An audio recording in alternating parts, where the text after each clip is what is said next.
Boa tarde, nono ano. Quanto tempo? Olha, estou aqui numa penúria. O que eu já sofri até agora por problemas com tecnologia e equipamento tecnológico. Meu celular estava sem memória. Vocês dão um clique na coisa e descobrem tudo.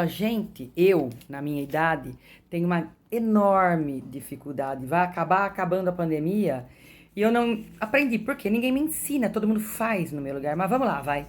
Vamos que vamos. A semana passada não teve vídeo na sexta-feira porque foi dado como dia do professor o dia 16.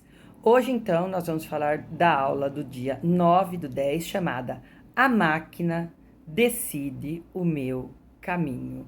E foi o Baglini, professor Baglini, que apresentou, que eu acho ele excelente. A didática dele é ótima.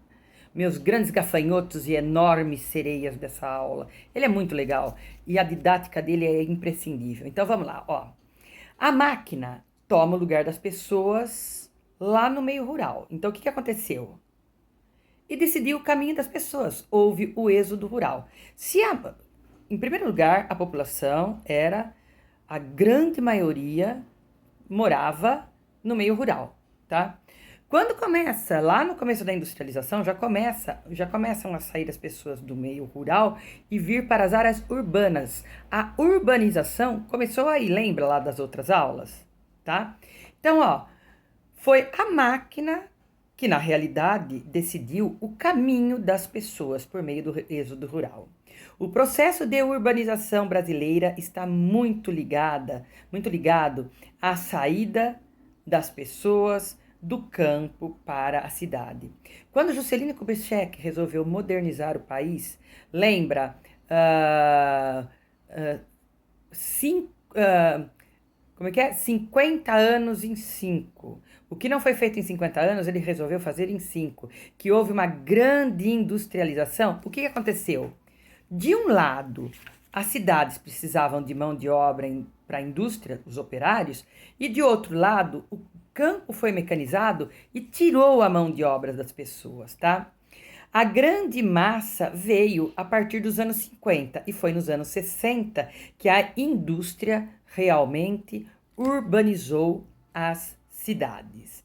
Aí houve um verdadeiro conflito entre agricultura e urbanização. Bom, os espaços estão completamente conectados, a área rural com a área urbana, tá? E a pergunta é, quem produz a comida não é a área rural?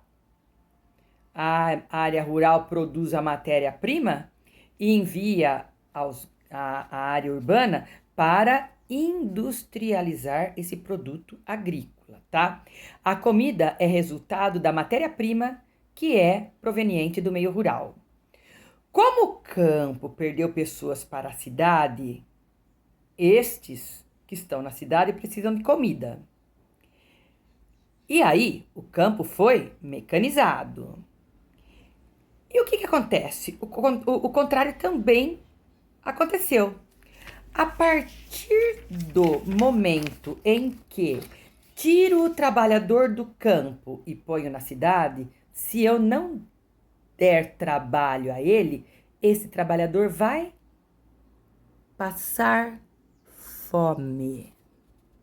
O problema da fome, gente, não é a falta de comida, é quem produz a comida e para quem. Se nós formos ver, a grande produtividade brasileira é para exportação, tá? Volta lá na história. Houve um momento lá na Idade Média onde muitos dos que moravam no campo foram para as cidades, levando ao fim uma era verdadeiramente, né? Aqueles que produziam foram para as cidades e houve uma fome que levou ao caos. Por quê? Se você tem muita gente sem produtividade, como tanta gente vai poder comer? Então isso já vem desde lá de trás, tá? Esse início do êxodo rural, da urbanização. Bom, a mecanização do campo decidiu o caminho das pessoas, que era o espaço urbano, que não estava preparada para receber tanta gente. Por exemplo, gente, o plantio da soja. O Brasil está pegando fogo por conta da soja, do plantio da soja. Essa soja vai ficar aqui? Vai nada. É tudo para exportação. E esse povo que podia estar trabalhando no campo com outras atividades alimentares para o povo brasileiro, está passando fome nas cidades, porque não tem emprego para todos. Geralmente, grande parte da nossa comida vem da agricultura familiar. Quem são? Para nós aqui da nossa região, a gente chama de sitiantes. São os sitiantes que produzem a comida que chega na nossa mesa, que está na nossa cidade, tá? A maior parte é por meio da agricultura familiar. Os grandes latifúndios geralmente são voltados para a exportação, principalmente a exportação de grãos. Eu já falei para vocês que quando a gente manda para fora do país os grãos, nós estamos mandando junto água, porque precisa de muita água para cultivar e produzir grãos.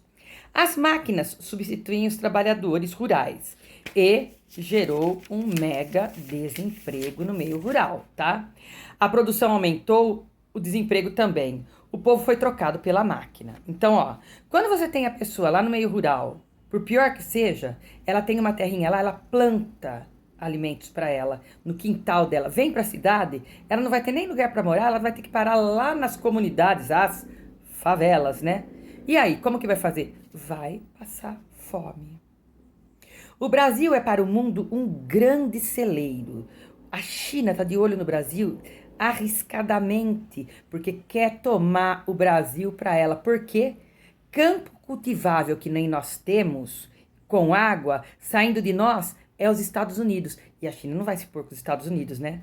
Vai se pôr com a gente. Os pobres tupiniquins que somos vendidos pelos próprios governantes. Aqueles que tinham que nos defender, nos entregam de mão beijada. Tô certa ou tô errada? Tô revoltada hoje. Tô muito brava com as coisas que eu tô vendo da história da vacina. Misericórdia. Onde já se viu cada coisa? O que tá acontecendo essa semana? Não vou nem falar aqui, se vocês quiserem saber, vocês me perguntem que eu falo todos os absurdos da história da vacina que os governantes estão falando nessa semana. Voltando para nosso êxodo rural, e a máquina vai delinear o meu destino, tá? Como pode, então, um país que é tido como celeiro mundial ter tanta gente passando fome? A comida deveria ser produzida para ficar aqui. A lógica da produção, infelizmente, é o lucro, tá? E o que aconteceu? Quando a máquina substitui o campo, a mão de obra rural, o que chama isso? Lembra do desemprego estrutural? O que é isso, desemprego estrutural? Lembra disso ou não? Ó, o desemprego estrutural é aquele que surge quando muda a forma de alguma coisa ser utilizada. Então, por exemplo, ó, ele dá o exemplo na aula do acendedor de postes. Lá na cidade de São Paulo, os postes eram iluminados por meio de gás. E tinha um profissional que todos os dias passava acendendo poste por poste. A partir da eletricidade, isso daí virou um desemprego estrutural. Por quê? Mudou a estrutura da iluminação pública. Eu assisti outro. Tudo que a gente tinha que digitar, a gente digitava por uma máquina de datilografia. Eu fiz curso de datilografia, minha primeira formação é de bibliotecária. E o pré-requisito para prestar o vestibular de biblioteconomia era saber datilografia. Era super legal, porque você usava todos os dedos. Depois do teclado do computador, a gente usa... Existe curso para teclado também, mas poucas pessoas fazem. Então, ó, acabou a fábrica de máquina de datilografia, acabou o que vendia a máquina de datilografia, acabou o que dava manutenção da máquina de datilografia. Isso eu peguei. Agora, você pegou, talvez, a vitrola, a sonata, o que tocava disco de vinil. Também acabou. E se a gente for ver, vai acabar acabando o CD, porque tá tudo digitalizado em pendrive, em memória, não é verdade? Esse é o desemprego estrutural. Então, ó, geralmente as pessoas não têm tempo e nem dinheiro para se atualizar. Aí ele mostra dois cartoons daquele Carlos Ruas, tá? De um lado, tem um carinha falando que ele está pronto para o mercado de trabalho. E do outro lado, tem uma onda que parece que vai quebrar, uma onda do mar, que parece que vai quebrar em cima desse que está pronto, que essa onda é o mercado de trabalho. Então, é uma verdadeira charge para dizer que o mercado de trabalho vai engolir toda a mão de obra que as universidades estão gerando, tá? Agora eu falo, isso daí foi uma forma de ironia, porque eu pergunto para você ter 11 anos de escola, mais um diploma de universidade, te garante uma vaga no mercado de trabalho? Te garante? Infelizmente, não. Esse tempo já passou. Esse tempo que precisava de muita mão de obra já foi. Hoje tem que ter técnica, você tem que ter um diferencial para estar no mercado de trabalho. E a outra charge tem um carinha vestido de super-herói que ele mostra a expectativa, porque ele tá cheio de ideias. Ele quer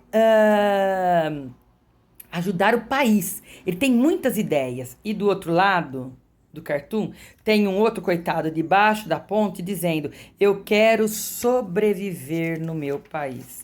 Então, isso é uma crítica ao que está acontecendo em nossa sociedade, tá? A expectativa é ótima, mas a realidade é completamente outra, tá? Então, ó, o que nós vimos aí? O processo de urbanização que transformou essa mão de obra. A mão de obra agrária veio para a cidade porque teve mecanização ou teve mecanização porque a mão de obra veio para as cidades por causa da indústria? Em cada momento uma coisa. Falamos do desemprego estrutural que é decorrente do uso das tecnologias e inovações. E a outra coisa que nós falamos e que tem que ser dita a todo momento é que tem que ter formação e preparo para o mercado de trabalho com um diferencial. Você tem que ter um diferencial para poder conseguir uma vaga nesse mundo de competitividade ferrenha que nós estamos vivendo. Entenderam, então? Então, ó, o título é A Máquina Decide o Meu Caminho. O que é isso? A inovação, a tecnologia está definindo o caminho das pessoas. Então, essa aula era isso. Gente, vou postar a atividade 1 do quarto bimestre. Vou postar 4 questões. Vou voltar para trás, porque na realidade nós estamos revendo praticamente um bimestre. Então, aquelas questões que eu não fiz, que eu não pedi para vocês, no transcorrer das últimas aulas, eu vou pedir para aqui. Vou postar algumas poucas imagens. Vocês, por favor, observem as imagens e leiam o que eu estou falando das imagens, tá? E ficamos assim.